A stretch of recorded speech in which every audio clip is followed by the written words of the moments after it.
So you're welcome to give me a call if you want. And we have some of our course materials here for any of you who know that. And most of you heard me talk the last couple of days. Leroy and I have a composite. In our composite chart, last year, Pluto went back and forth over our composite Mars in at 7.5 Capricorn, 9th house. This year, Pluto is going back and forth over our composite midheaven that I think is at 11 Capricorn. And so the joke is our website wanted a reinvention.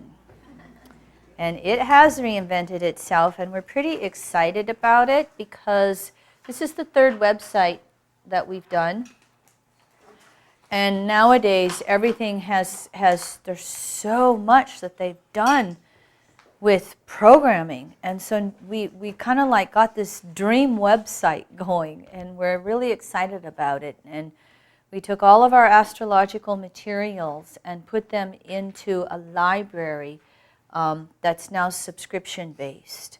So we're just excited at this way to offer the new materials in other words, the new website is now mobile ready, so it works on your smartphone, your iPad, your all the different devices that we have. So you can go to our website and check out more information on that. And we do have some of our course materials along with us, and we've got some special prices on that if any of you are interested in that. As you're gathering, my forte is teaching astrology, which I love to do. And if anybody is not on our email list, and you would like to be, this is the leftover from yesterday, so if anybody's not on the email list, you're welcome to give us your name and email, and you'll get the emails when we publish our podcast or we have various things going on. I do a lot of audio classes that I like to do every so often, and so you'll get notice of that kind of stuff when it happens. And so I'll just pass this around, and if you're already on from yesterday or Friday, don't worry about it. And Plus, did you mention the conference in September? Oh, the conference in September, yes. Yes, we have that coming up September 19th through the 22nd. We will have Venus, Saturn, and the North Node together in Scorpio. Oh, good. Oh, excellent. I love it. I'm Scorpio. I want it. Yeah. And it'll be on my North Node in midheaven. Oh. And so I have been planning this for a couple of years, and so that was one of the flyers that was passed around was the conference information, and we've got some good speakers. I mean, if you like this type of astrology, Where is it? it's going to be in Denver. And if people are interested, we can share rooms. I think That's the whole thing, because Scorpio is about merging, and Pluto and Pluto and Capricorn. The polarity point is Cancer, which is community. So a lot of the financial realities, familial realities, the extended family is coming back in vogue. Some of it by necessity, but the polarity point of Pluto in Cancer is really sometimes choosing to create community. So the location that we chose is a very nice place. They've given us a wonderful deal on food, but it's set up to be roommates. And we have a roommate coordinator. And so with the roommate coordinator, it then cuts those room costs down into a very reasonable rate, $75 a person. And that includes a full breakfast and the director's reception or happy hour. Oh, good. It's a two-room suite. And a two-room suite. I lived in Yes. Denver. Where is this in Denver? It's the It's- Downtown Convention Center Embassy Suites. Okay. Yeah, if you know where the convention center is in downtown Denver, it's right next to the 16th Street Mall, which is the nice, wonderful outdoor mall. And the trolley there. And the trolley. And so it's a brand new Embassy Suites, and their focus is the 4 elements. So there's a water feature, there's the stone, there's the wood, there's the The west side atrium opens up to the yeah, the west side atrium is 17 floors of glass. Wow. We walked, I mean, Leroy and I have to tell you, we had a little prejudice about going downtown Denver, but we were doing due diligence. And we walked into this place and then listened to the spiel, and we came out and said, whoa. And the thing that we're trying to do with EAN is we're trying to find a home. And so for us, you know, because we've produced conferences in Sedona, we've done Vancouver, we've done the Black Hills where we're from. And so with Pluto and Cap, we've decided, you know, Denver is such a central location for so many people, and for you guys, it's pretty drivable.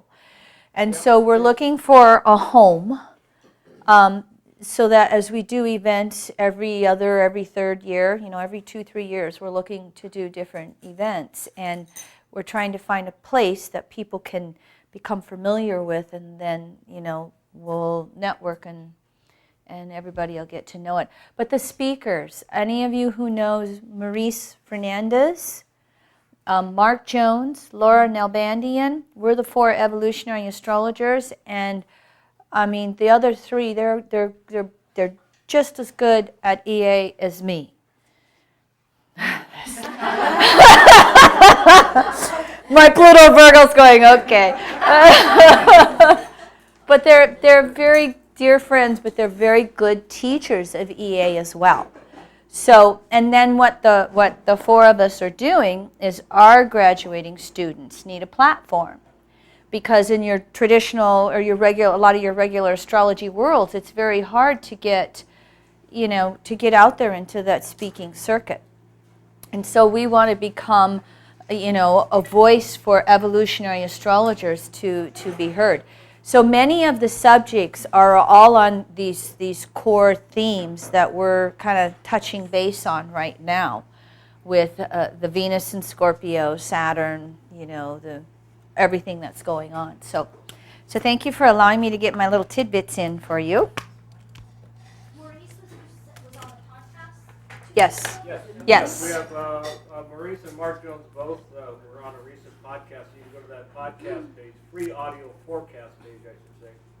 You just kind of scroll down through there and look at the descriptions and listen in to some of these speakers that you will see in the fall. Yeah, that you'll hear, see.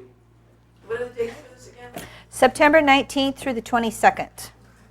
So there's several of us that want to go, and maybe, you know, at the ASA we can kind of get a little list going. And let me do this for you guys, okay? Because, you know, you're just finding out about this. That first discount deadline is the end of the month. So if that passes and there's groups of you that still want to go, contact us. We'll give you the best discount rate, okay? We'll give you that best discount past March 31st. Just Certainly within a reasonable period of time. yeah. But, you know, in my case, it's usually a day late and $1 short. So, you know, I'll be April 1st and I'll go, oh, Yeah. No problem. April 1st, you know, no problem for the next month or so. Because we understand everybody's got to do a little bit of budgeting, but I'm excited about this. I you know, 5 planets in the 9th house. I have a 10th house moon, Capricorn rising. I'm an organizer, and I've, you know, we don't do events every year, but I haven't done a conference since 2006. So I'm 7 years from the last conference. So we're excited about this and yes, yes, excited about the subject material a lot. All right, so picking up where we left off, I'm glad you've all had a little bit to eat and we calmed down any Scorpio fears and triggers. We were beginning to speak about the Saturn moving through that archetype of Scorpio, and I laid some foundations, you know, with Scorpio. And so Scorpio takes us to the extremes sometimes of the different forces in the universe, separating and returning. And it always forces us to some deep choice points with our desire nature. And so Saturn's transit through Scorpio is, again, taking all of us to the bottom of our emotional fears. And even if the rug is not being pulled out from underneath us, it can feel that way. And so in all astrology, we always understand any archetype by its polar opposite. That's the objectivity, that's the awareness, that's the information that we look for. And so the opposite of Scorpio is Taurus. And Taurus is the inner side of Venus. And it's always about self-reliance. Taurus is about our essential needs. Taurus coming off of Aries is survival needs. So what do we need in the way of food, clothing, shelter? Those are some of our essential needs. And then once the essential survival needs are filled, then Taurus moves into that more refinement of, the desires and the BMW and the luxury furs or whatever you want to call it. That's when we move into, the finer things that Taurus is known for. But the bottom line for Taurus is always, what do I need to survive? And of course, the essence of that with Taurus is inner self-reliance. You can have all the money in the world and be full of fear. It's really recognizing that you've got whatever it takes within yourself to be okay. And so that's what Saturn retrograde in Scorpio is pointing to. Taurian self-reliance, Taurian inner security through all the changes that we have going on. Because if we look at ever since Saturn went into Scorpio last October, it's been in mutual reception with Pluto in Capricorn. So everything we described with that archetype of Scorpio, Pluto rules Scorpio. Pluto's the soul. Pluto is that inner battle of the dual desires.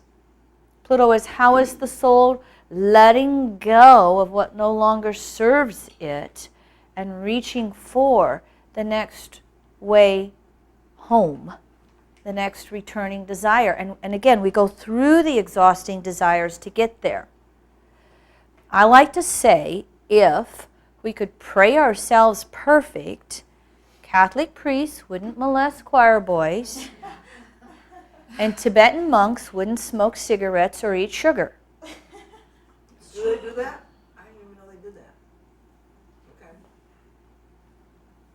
Who of us doesn't have an addiction?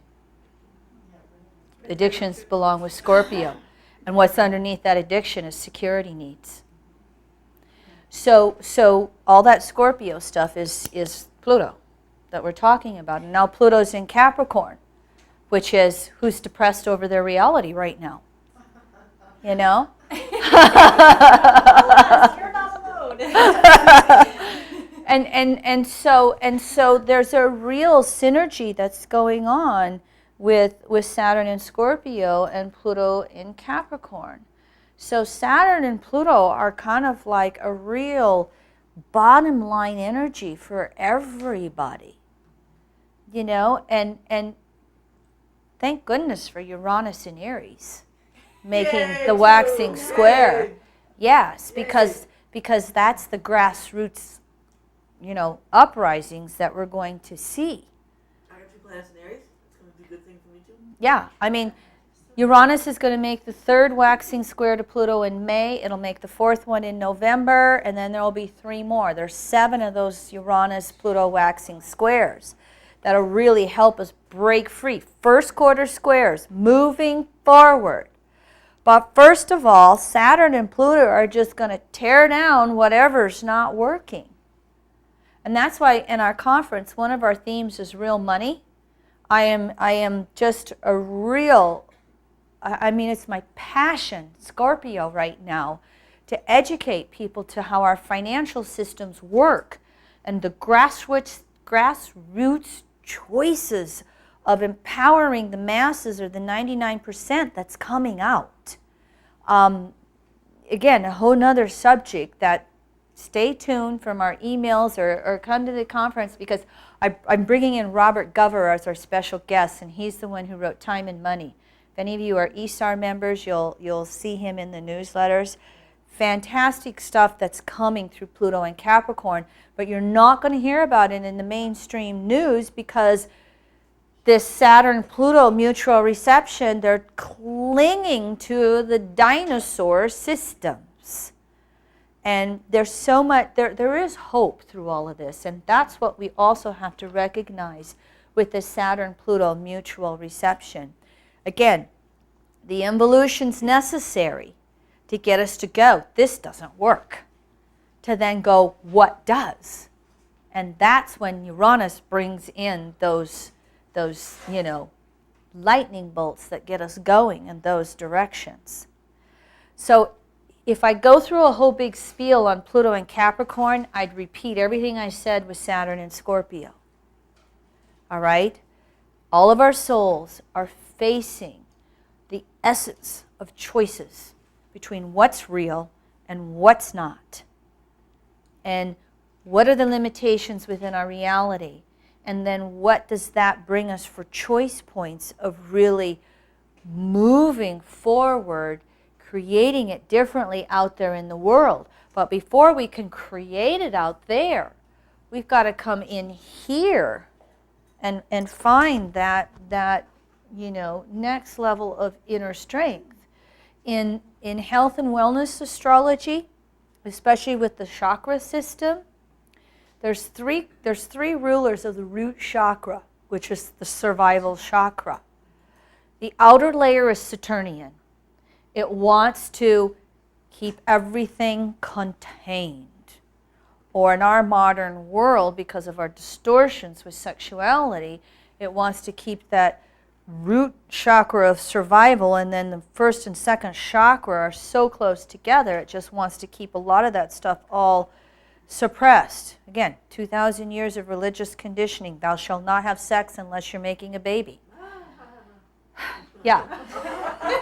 So that Saturn with the root chakra is just really about suppression, containment, control. That's the outer layer. Inside that is Uranus. Uranus rules the middle layer of the root chakra. So when anybody does any Kundalini practices and they're not working with it in a deliberate manner, Uranus just shakes things up, and it'll bust things out all over the place and shake those Saturnian foundations. Inside the core of the root chakra is Pluto.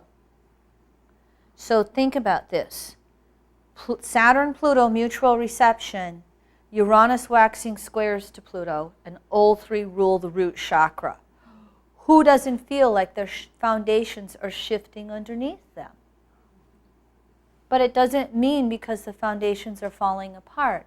It means because we've reached the end of the line with certain structures, and in EA's language, it's human-made structures that have no basis in natural law, that have no relationship to natural law. So it's learning to return to work in harmony with natural law that then brings back a real sense of security and foundation and ability to survive and function and then flourish. So that's a lot of essence of what this Saturn retrograde is having us reach for.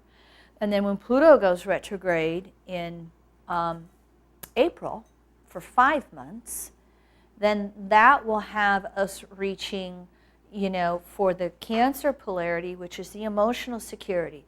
So Saturn-Pluto retrograde, Taurus for Saturn, polarity point, Cancer for Pluto, polarity point.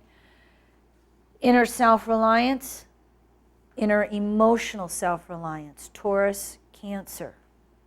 So think about those and look where those are in your own charts. And that's, again, that's where that's the evolutionary point forward into the future. Taurus and Cancer with those two planets when they're retrograde. Does this make sense for everybody in regards to this?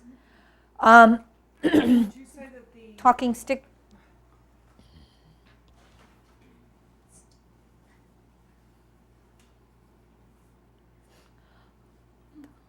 Talking stick needs a voice. would you say that the ingress of Pluto into Capricorn has been the dominant force behind everyone seemingly being obsessed with the government and their relationship with I mean, it just seems Yes. that everybody Yes. you meet, even with the election in the rearview mirror now, but people are just obsessed with what the government's. I mean, I don't ever remember a period before of such Yes. intense focus and how the government relates to us or whatever on a personal level. Yes. And, the health, the dependency, and if you could comment on that. Yeah, definitely. And everything, Pluto in Capricorn, there's been an obsession with anything that constitutes authority. Corporations. And what's happening is because the government's been in such a polarity.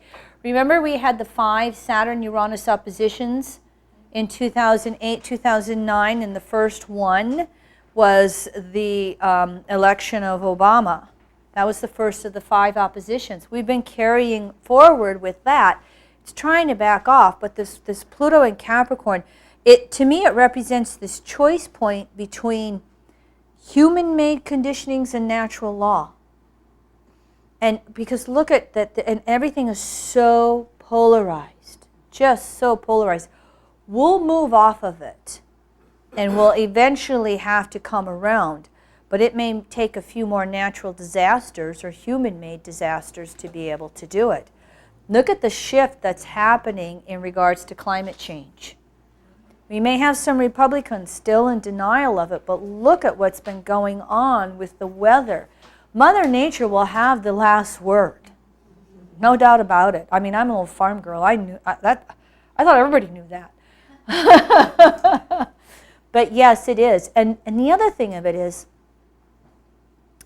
the powers that be, Capricorn, love this dichotomy with the government because it takes the focus off the monetary systems. And that's where we're really getting fleeced. By the way, because I don't have the time, if you're interested, over the last couple of years, I did a long series on Uranus in Aries, Neptune in Pisces, and Pluto in Capricorn. That's how we ended up here. Nancy got one of those mini workshops, and that's where we made the Arizona connection. Thank you, Nancy. But I did a long series on Pluto and Capricorn, and I really went into some of that financial stuff. So if you're interested in that, we have a little mini offering where you can learn it specific to your own chart, or I have a 13-week series that was recorded that is fantastic for uncovering that stuff and giving hope, giving us the real, what is real, what is absolute universal truth versus the human-made conditionings, Capricorn. So sorry, I hope I'm answering your question that way. We're all real serious right now, so I gotta lighten it up.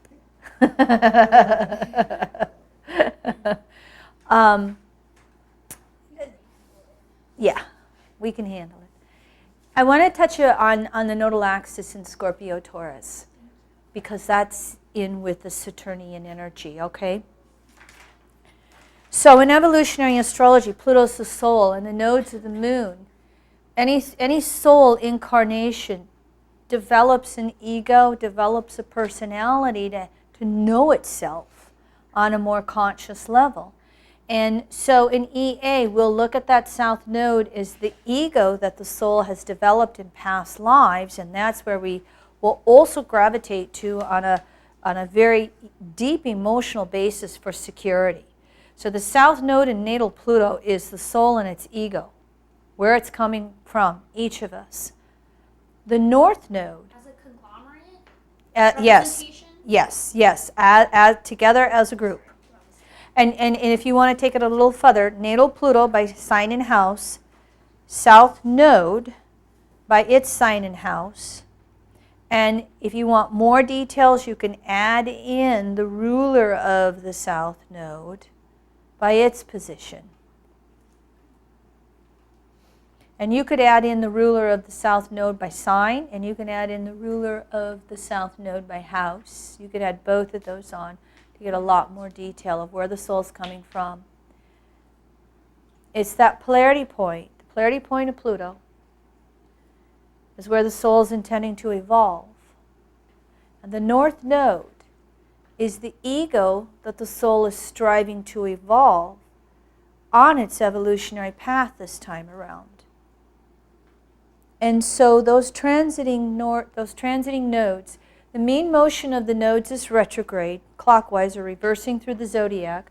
The nodal axis is a 19-year cycle. So the nodes spend about a month and a half in each sign. And we had the nodes move into Scorpio, Taurus, north node Scorpio, south node Taurus, August 29th of 2012. I don't have this fact in my head, 18 months, so it'll be to the beginning of 2014 sometime before it moves into Libra Aries. So here's the south node transiting in Taurus, where Saturn retrograde's pointing to, all right? And again, they'll have their conjunctions in September this year when we have our conference. But the south node in Taurus, all of us are trying to look for security. Now here's the thing to know about the transits of the nodes, all right, when they're transiting through the signs. They're going to be moving through certain houses of your chart by the signs. You all have a south node, a Taurus in your chart. You all have Scorpio in your chart. Those are going to represent the surface issues of what we're needing to address collectively. It's the rulers of those nodes. South node in Taurus, the ruler's Venus. It's wherever your natal Venus is in your chart that the whole essence of survival and security is really being triggered for you right now. Say that again, where the south node. The south node is transiting in Taurus. So you're going to have Taurus on a sign of, on a house cusp, in a certain house in your natal chart. There will be issues going on there for survival, security, self-reliance. But Taurus is ruled by Venus. So you want to look to where your natal Venus is. That's what's getting really triggered, the ruler of Taurus. But it's all good. Yes. Sorry. Sorry. It's in Scorpio. So, It's in Libra, but it's in the 12th. well, and think about it. Again, the inner side of Venus, which is its rulership of Taurus, is essential needs and survival. So just think about the south nodes in Taurus. So it's right there with Saturn and Scorpio and Pluto and Cap, stirring everything up. And everybody, pocketbook freeze or, the haves and the have-nots. Look at the extremes. What is it? 40. I forget my statistics right now because I'm right brain. But look. We're back to where we were in the 1920s and 30s when Pluto was in Cancer, and we had such extreme inequalities of wealth. 40% of the wealth owned by 1%. Thank you. That was my fact. Do you know that the European Union right now, the different countries are in process of ratifying laws where the shareholders can take over control of CEO pay for any corporation in the EU? Yes. Hallelujah. But, wait a minute, the shareholders could take over, say that again? Instead of CEO pay being dictated by the CEO pay. board of directors, Okay. they want to give it to the shareholders. Oh, okay, Yes. okay. Imagine that in the United States. That would be amazing. There is movement in that. That is I don't think, Yes. I don't know how much it's gonna happen. There are several companies that Yes. are getting, their shareholders are trying to have more effect on Yes. shareholder pay. Yes. And actually, share on CEO, work, I mean, just how effective they are as CEO. Yes, exactly, exactly. It used to be in the United States that the CEO maybe made 5 times as much as the workers. Now it's 50 times as much. So we're only in the first third of Pluto and Cap. So we've got to get to the middle of Pluto Cap, and we've got the last, and then we've got Pluto and Aquarius after that. Yes. I think all astrologers have job security, by the way. We're always ahead of everybody else, aren't we? Did you see education though being blown up? Yes. Yes. So education will take whole new form. Yes. Has to. By then the technology, but Well, I know it's a long time from now, though, really, you know, we have to. We thought it would happen with Pluto and Sag. We thought education would be reformed with Pluto and Sag. Well, Pluto broke it down, but we haven't reformed it quite yet. energy will be different. Our energy and the way that we learn and how we touch things and how we absorb is going to be so advanced. Absolutely, It, it'll be it all won't, different. doesn't matter. All of this is going to be left behind. Yes. In fact, if you really want to know that most of the very big universities, well-named universities, have free courses available today. So our whole system of education is going to change, and it should. I'm Yes. thinking even That's deeper why than that. Pluto's going. Oh, yeah. I'm Yeah. thinking All about of all it. the kind of, Yeah. even technology. Oh, yeah. Uranus Us, is in our bodies, how we work. Uranus is in Aries, and so there's this whole new cycle of technology that's going to come out in every single area you can imagine. Now, I'm going to keep us on track with the nodes, but I'll mention something.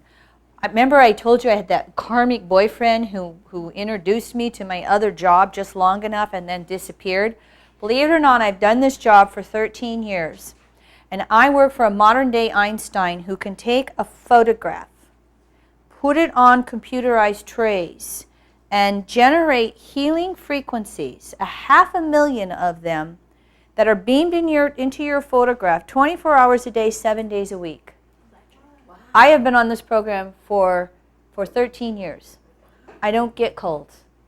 I can get tired from traveling, or I can detox a new frequency if it's added, and we add new frequencies every single week, which is what I keep track of. It's an amazing program, and so I tell sometimes when I tell people like this, it's like, you know, they either get it or not. It's called energetic balancing. Do you have And to pay to be on that program? yes, How do you do it? yes, you have to pay, and it's $1,000 a year. Doesn't sound bad. That's $3 a day to have protection of any active, viral, fungal, bacterial thing you could imagine, not to mention hereditary. Thousands, I mean, there's 500,000 frequencies. This is coming off of almost 40 years of research that this gentleman has done. His name is Stephen Lewis. He's in the American? Yeah. LEWIS? LEWIS. And if you go to search information, you must mention Kim Marie, or else you'll get a facilitator in Arizona. But if you mention me, then on our head website, then it'll come back to me. But I have a facilitator website. It's called AIM, AIM, energeticbalancing.com. Now, if you do family plan, you can get it down to $400 a person per year. What's family plan? Oh. A group of family members. I mean, it is amazing. It is just, and so this is Uranus in Aries, and And I've been doing this for 13 years, and I'm like, and so that Aquarian being, I mean, Saturn in the 11th house, that karmic boyfriend introduced me to this program when Pluto went over my 11th house Saturn, my natal Saturn. And I started reading, there's a book, and I was going to bring the information about it, and it just went right over my head. Mercury retrograde. So, but you guys can email me, and I can send you information, or again, aimenergeticbalancing.com is the website. It is phenomenal. And I read this book, and I got halfway through it. Instead of explaining it as dry physics, they wrote a book called Sanctuary, The Path to Consciousness. And I read halfway through the book, this is in the year 2000 when Pluto was going over my natal Saturn, and I went, oh, this is nuts. And I got through the end of the book, and my cliche was, beam me up, Scotty. And here I am in the middle of nowhere, South Dakota, and I became one of their first facilitators. Actually, back in those days, Jeffrey Green was still doing readings, and I got my, Stephen Lewis's birth chart, and I asked Jeffrey some questions on him, and he said that my karmic history with him was that we have a long history as siblings, and we would incarnate whenever there was need for new health technology on the planet.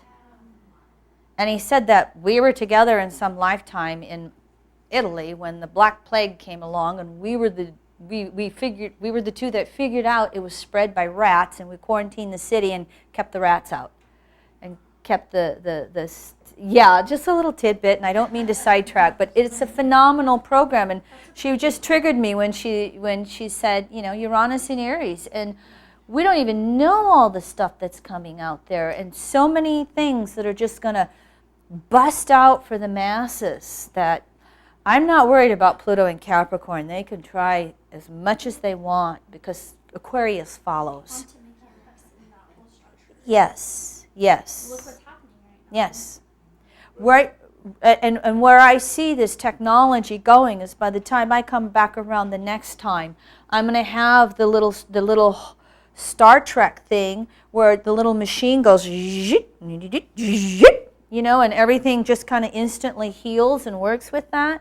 That's the Aquarian age that we're coming into. And I figure I'm paying my dues, so the next time I come back, I get to just, magically have. Who knows? But anyway, I'm sidetracking. The South Node in Taurus, triggering all of the survival fears. Not only physically, health-wise, but, financially, resources, and all of that. It's getting all of us to a bottom line. And what happens when you're triggered with fight or flight? Everything sharpens up. Everything comes into that Scorpio focus.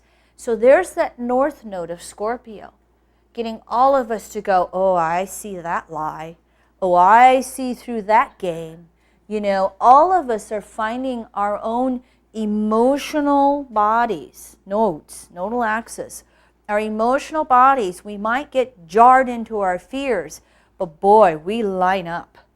And we come into focus, and then that Scorpio North Node is requiring all of us to find that courage and willpower to just really go focus in on what's important and go for it.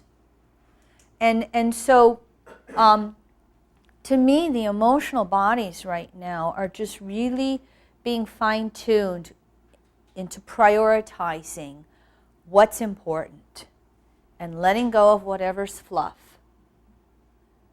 And, we're so very blessed to be awake to astrology because we're in rhythm with what's going on. We recognize what's going on, and we don't have to be as triggered as those who can't even figure it out to do that. The choice points are not only coming health-wise financially, what we also haven't spoken about yet is relationships. Or lack thereof. or lack Depending on thereof. what kind you mean, depending on what kind of relationship you Well, mean. and working with the nodes, Taurus, Scorpio on the polarity, I'll just be quite blunt and direct. Taurus is self-sex. Scorpio is sex with another. And you only have it with another as good as you have it with yourself. So there you go. Well, but like, there's what about zero? There's no ignorance. There's no, What's your relationship with yourself? Well, what does that mean? I do a lot of, Work on it. I like my relationship with myself. I like my relationship with myself. yes, I'm just saying, like, yes. Of course. I like being single. I've been single my whole life. So, But if you don't have a relationship with someone else, then all you have is yourself to work on. So that's what you're supposed to be focusing on. Well, we're working on ourselves with or without a relationship, aren't we? Exactly. Yeah. I mean, that's what you do. What? I gotta get some I don't get. I don't He get wants you to who says repeat that. that. What Me- does that mean? me the book. What does that mean? I mean, What does what mean? I mean, always looking in yourself, going back to yourself. Yes. that's what I do constantly, every day of my life. I have Pluto on the ascendant, square the Well, sun then in the get fourth out house of of it. Scorpio. What's wrong with being in it? I don't Nothing. understand. Nothing. Maybe you're Why do I just need bored. somebody? Why do I need that other Peace. partner? Peace. Why do I need that partner? Peace. Everything is inside yourself, right? You have Yes. everything's contained within you. Yes. Outside of And yourself. sometimes we come in for you're getting triggered, so there might be something underneath that. But the whole thing of it is that's one of the things when Scorpio polarity. Sometimes, because Scorpio wants to sometimes merge so much, we'll call Scorpio codependency. And Scorpios will have the rug ripped out underneath them when they're not paying attention to that Taurus polarity of self-reliance. So both Scorpio and Taurus, both sides of the polarity, have to go through time periods of what we would call celibacy or being self-sustaining to then be able to go out there to that next level of merging. And so we all cycle through that because we all have a Taurus Scorpio in our chart. We all have second eighth. We all have Venus Pluto. Well, sometimes I feel there's a lack of opportunity to even merge, or maybe I don't want to merge enough that I even create the. Well, yes, and that could be it. That could. Because I go to church on Sunday, university. I go to Self-Realization Fellowship Temple, founded by Paramahansa Yogananda, and every Sunday, all I hear is that you have everything inside you. You don't need what is outside because you have it all inside you. I see you every morning because I run there every single I'm morning. like, do you?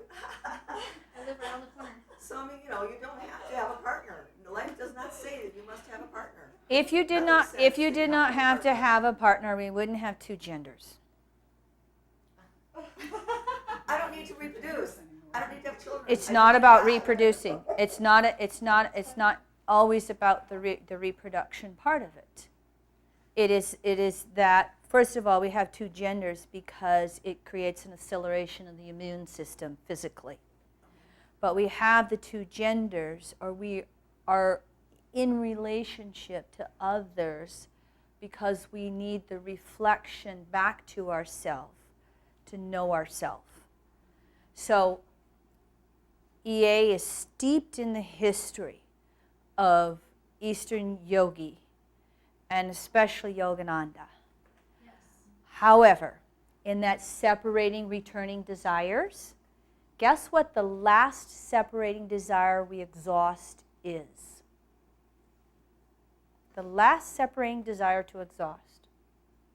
SEX. In natural law, approximately 1 to 2% of the souls on the planet have naturally exhausted that desire. So we will go back and forth between Taurus, Scorpio, myself, another, myself, another, myself, another, balancing it out. Sometimes for a day or two, sometimes for a lifetime or two, but we learn through those two polarities. And with that South Node in Taurus, we're all having to come back to self. We're all having to be self-sufficient, self-sustaining, to then help us make a better choice on who it really is we want to see or relate to out there. Oh, see, I guess that's it. I've come to the point where I just can't find anyone at all who's good enough for me. I'm just kidding. I don't mean that seriously. Although my south node is in Virgo in the 1st, and my north node is in Pisces in the 7th. Yes. And that has to do with that anyway. Well, North Node Pisces 7th, there's no projections at all there, okay? You had to make a comment. I know this is a very weird question, but with having the two polarities of male-female, then where do the male-male, female-female gaze? That is just a natural exploration process in the variations. Because if you look at the whole homosexuality issue, and okay, first of all, from the deeper understanding, I asked Jeffrey this question once, and the answer that he gave, which I thought made sense, was that the whole purpose of homosexuality is learning androgyny, learning to love a soul first, body second. Okay? So all of us in our multiple lifetimes will experience lifetimes of homosexuality. Not because it's where we're going to stay, but because we need the experience of the variation or the contrast to then know. The natural way is the two genders. But anytime you want to then all of a sudden judge something, you're going to get all kinds of distortions that start to come along. If you look at the whole issue of homosexuality in your Eastern cultures, not the Middle East, but the Asian Eastern cultures, they've never had the stigmas about it we have. It's there, and if it works for you, great, and if not, you move on. Again, it is to learn to love a soul first, body second. And if you look at the avatars, the masters in the universe who've come through those lifetimes and they're naturally exhausting those separating desires, do you notice how they start to become androgynous? Are they male or are they female? They really look like they're a blend of the two. And remember we talked about those different evolutionary states, consensus, individuating, spirituating. As we move from individuating to spirituating, the more expanded we become in soul awareness, then the more the soul can go back and forth between the two genders, lifetime to lifetime. They're working with that ability to be masculine or feminine no matter what gender they're born into. So we're not moving towards homosexuality. It is just a learning lesson along the path of evolution. Make sense with that? Yeah. Yeah, and I mean, look at society. And gender issues belong to Cancer, Capricorn. Mom, Dad, Moon, Saturn. And look at how here we are with Pluto and Capricorn. And I read a statistic in the last 2 years. The people who keep track of statistics cannot believe the shift that we've had towards the whole issue of all of that. And the nodes in Taurus, Scorpio are also working to address that. They now have gay advertising on TV. And it's just come about in the last few months. You got to... What about the children that feels like they're born into the wrong bodies? That seems to be more of an issue right now than gay. Yes, and that's because these little souls that have been coming in with Pluto and Capricorn were little girls or boys. They were the opposite genders last time around. In your consensus, which is approximately 7 out of 10 people, and again, no better than less than. It's this way. It's how much can you be aware of. Consensus is the smaller circle contained within individuated, spirituated.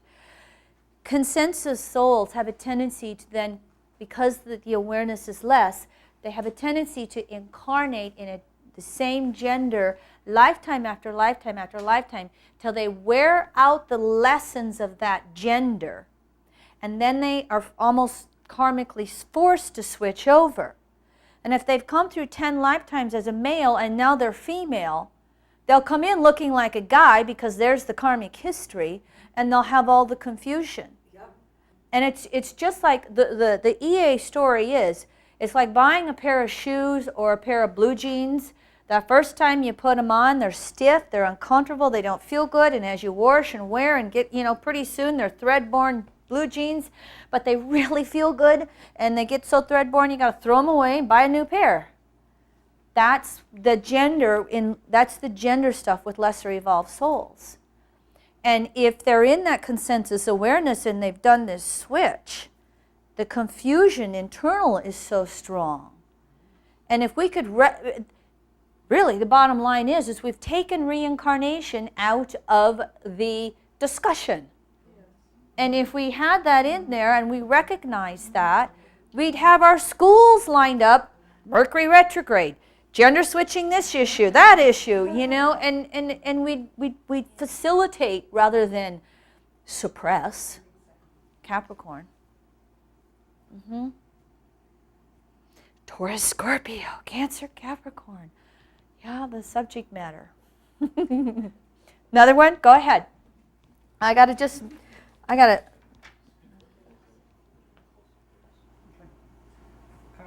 Maybe totally different, but is there a way that we could find who we were in another life in our chart, and how long does it take from us to go from one life to another, or is there any set time? Or Okay. Can we look at the chart to see who we were in a past life? That's the entire purpose of evolutionary astrology. That's what we teach.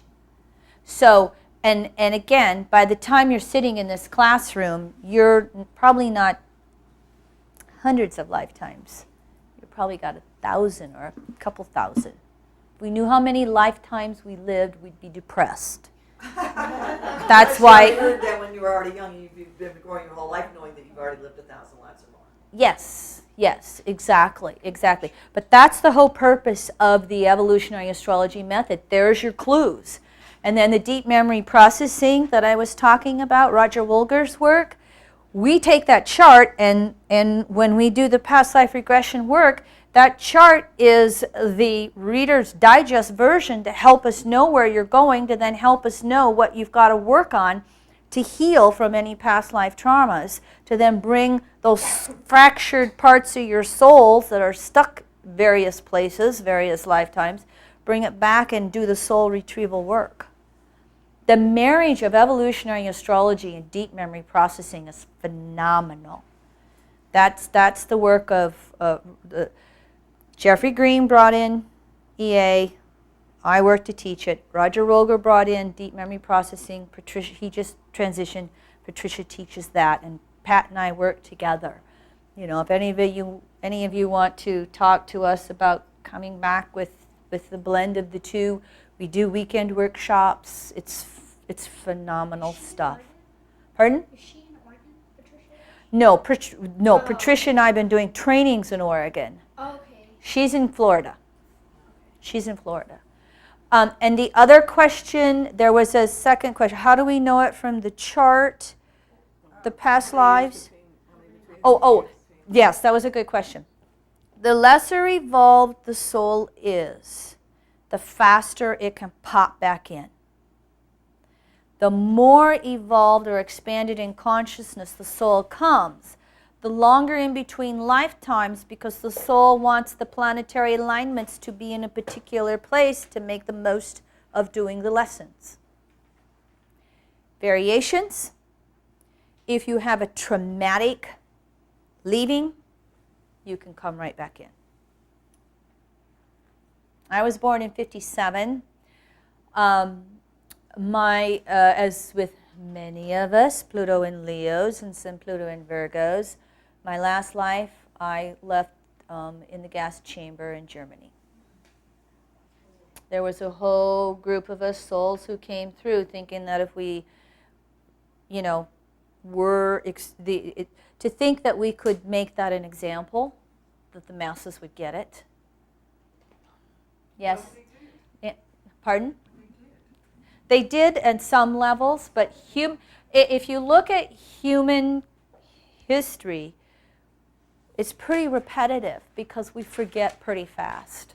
Nancy had a question or comment? I'm just curious. I had a full-term baby who was, he lived for 24 hours and 20 minutes, and then he died. And he had 7 planets in the 12. Whoa, Soul either didn't want to be here, changed its mind. You know, the sudden death, you know. But this was a full-term baby. Yeah. Well, SIDS happens after that. SIDS is full-term babies. Yeah. There could be a variety. SIDS, I'm sorry. Yes, SIDS. Yeah, the sudden infant, you know. There could be a variety of reasons. Lots of times when there's a lot of 12th house energy, a lot of Pisces, 12th house, we don't want to be here. So the soul could have changed their mind. And that's not to say that the soul didn't learn everything it needed through that experience by what it learned in the womb in those 24 hours. You cannot judge it. Right. I just have always been curious. Oh, I've got a Yes. Aries. Yes, Because I thought it was a learning lesson for me. very easily. But both ways. Quite both, yes. You too. Yes, both ways going that way. We had another stick.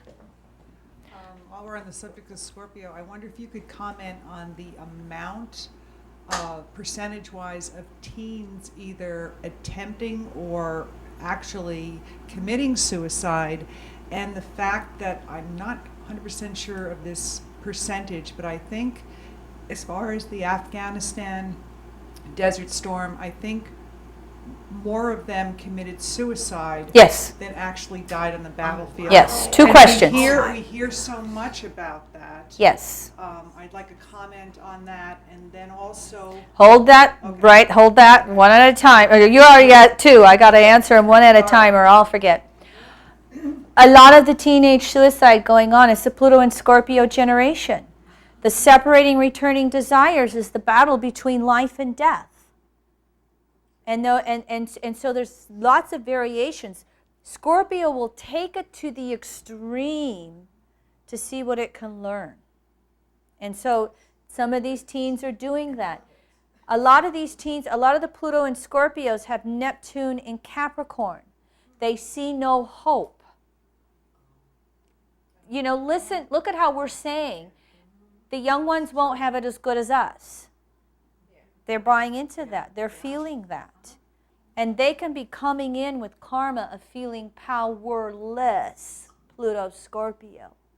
So, pachoom, out they go. Okay, we're going to have to do a tape change, and we'll stay right here, so we'll keep going. And then Afghanistan?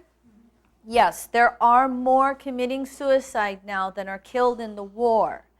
And what it is in our distortions of human-made conditioning in the patriarchy, all right, we blindly go to war. And who sends them? The CEO, the big money people that have if they had to send their own sons to war, we'd have no war. I think I got through the high points of most of what I wanted to cover for subject matter, so we're seeming pretty germane to the subjects of what we were going to talk about here with all about Saturn. So you were making comments about the ET thing. Me? Well, about the you were remembering dreams of other places, other times, Saturn, Neptune, in which there was the merging of technology and spirituality. And that's for those of you who've heard of Atlantis. That's what that was about. We had gotten to the advancement of the technology, and we thought we had the spirituality with it, but we didn't, and destroyed ourselves. And so many of those Atlanteans are back here amongst us trying to do it. And my energetic balancing, the work of Stephen Lewis, that's his joke. He says, I was in Atlantis and I fluffed up, and I'm trying to get it right this time. And he's said that. Yeah. And so that is one of the big issues that we're going to be moving into in the Aquarian age. And this whole fallout of religion in the United States, we're behind Europe. It's already happened in Europe. It's happening here, and we get to see what's going to come back up from it on a grassroots level in regards to spirituality.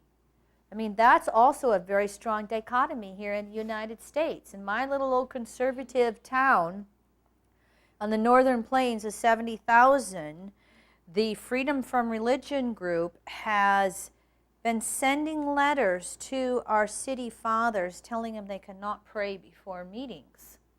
You know, the U.S. Constitution, you know, freedom of religion. It's really called up a real big stir in our little community. And, of course, we're conservative rednecks out there. And so I'm hiding out there.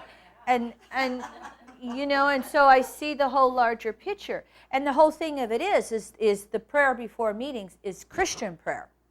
And we've had people in the papers, letters to the editor saying, well, okay, if you want to have that, then you need to have a Native American Indian chief come and pray. You need to have a rabbi come and pray.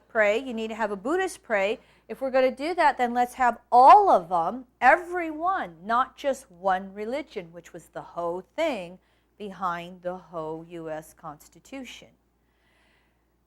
So anyway, I'm sidetracking with that, just bringing some more comments in. And was there somebody, did you have another comment? Or was I in?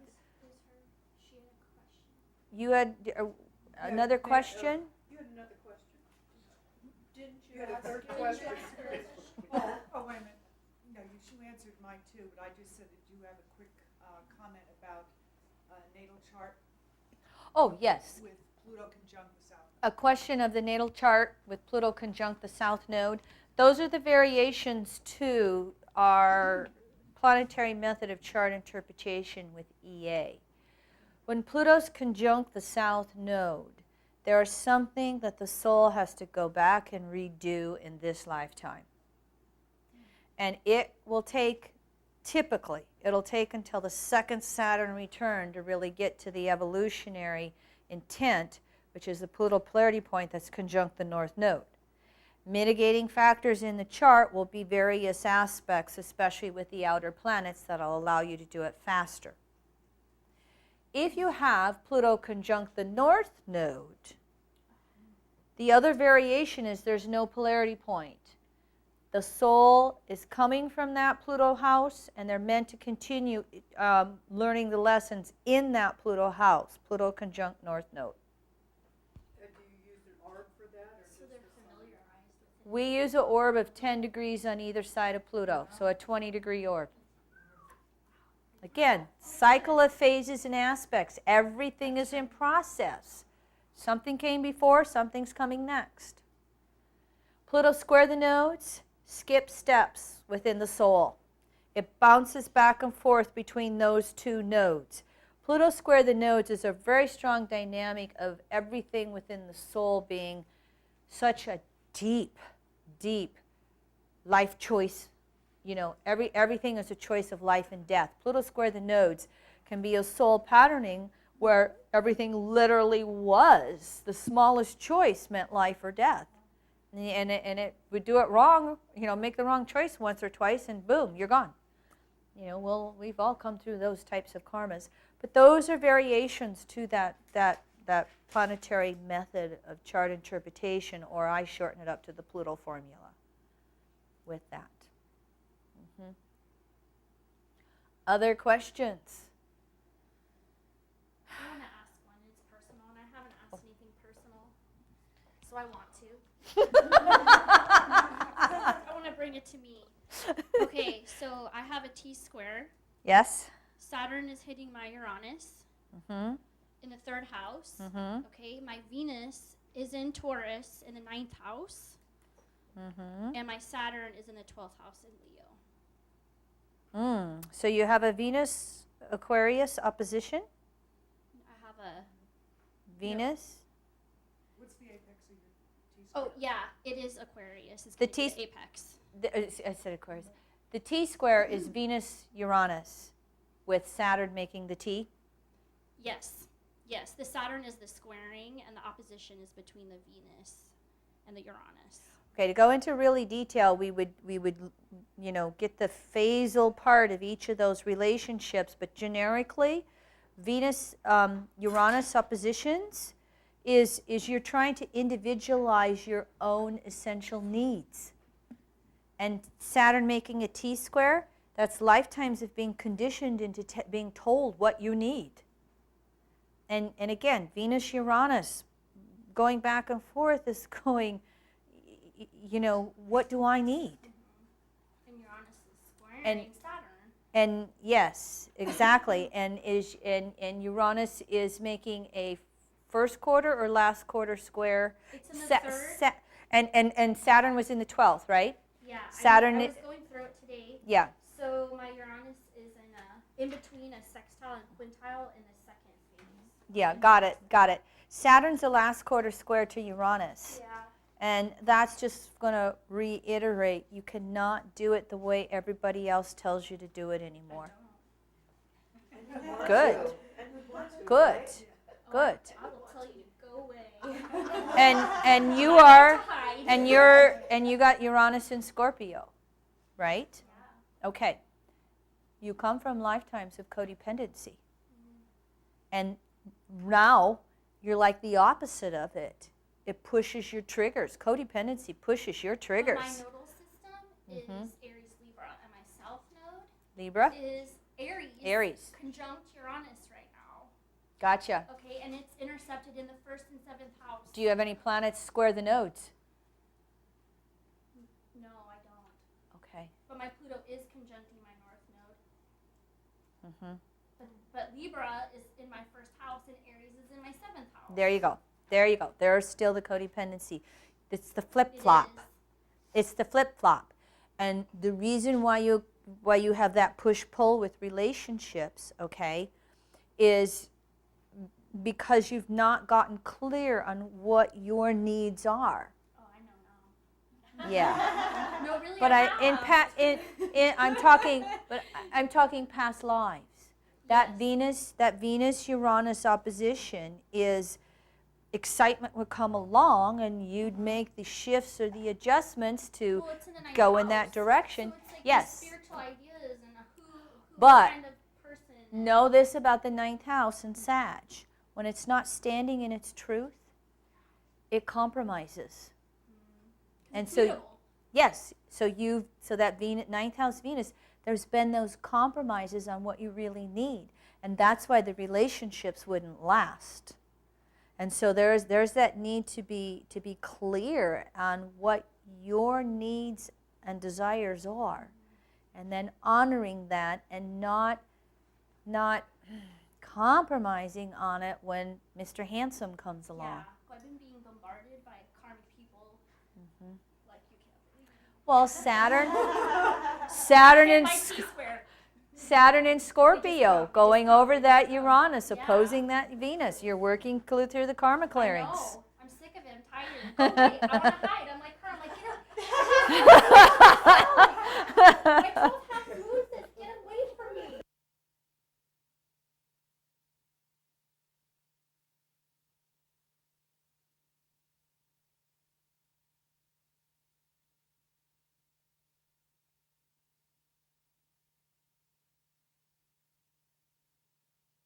Scorpio, Saturn retrograde, mutual reception with Pluto in Cap, nodes in Scorpio, Taurus. Is there anything in these subjects that you think I haven't touched upon? You got questions upon? Can you take another personal one? Sorry.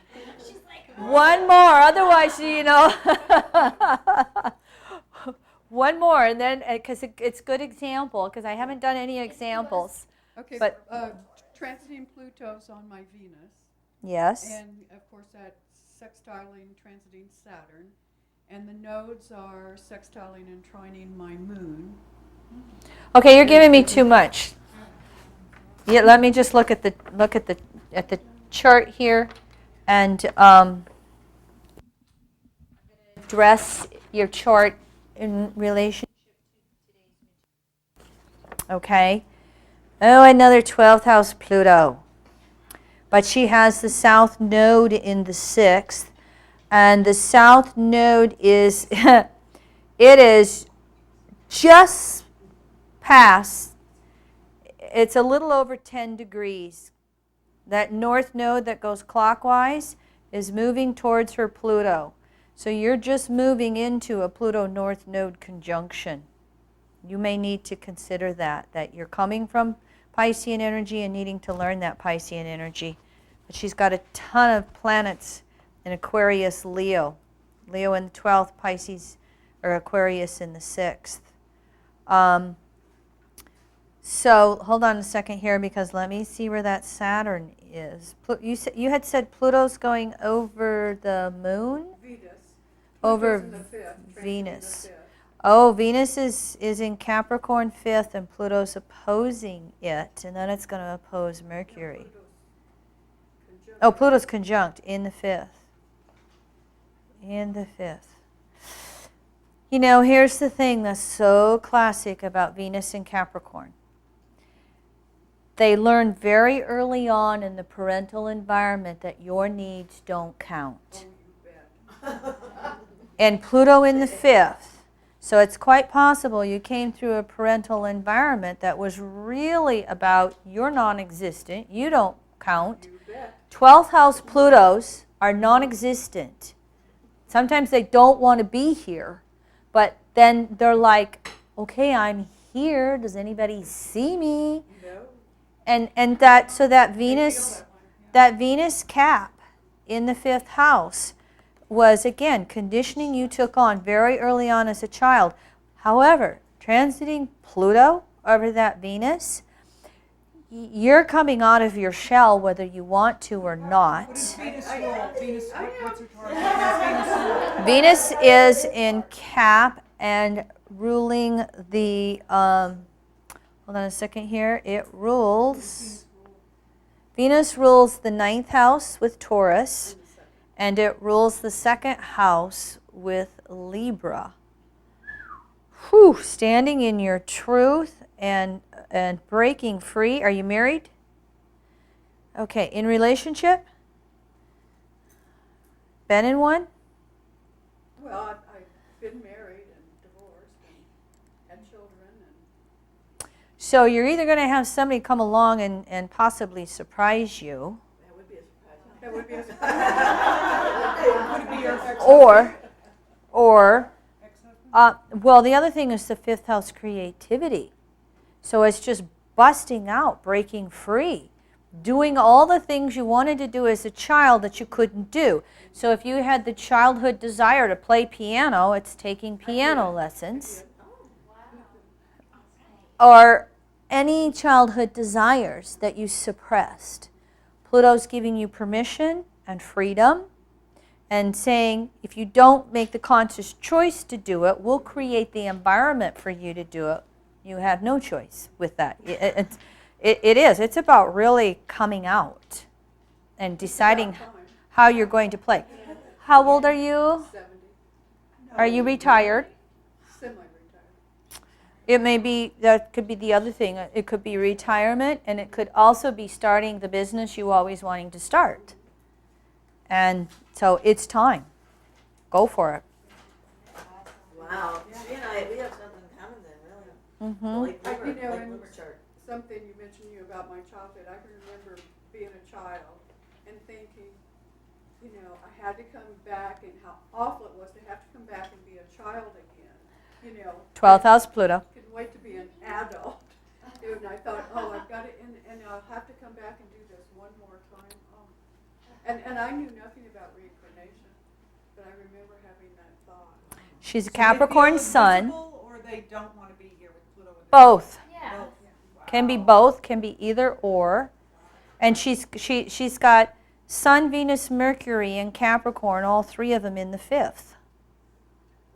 You know, there's the resistance, Capricorn, to being the child. And you know the old traditional thing about Capricorn, we have to learn how to play as we get older. I have a Capricorn rising. Came out of the womb an adult. You know, I was the oldest of 3 girls. And my mom and my 2 sisters, the joke was, well, we all know you're the mom, Kim. Yeah, all the Capricorn rising people I know, you know, same thing. They totally be Over-responsible, responsible, yeah. usually responsible for the parent, Yes, besides the siblings. yes, yes.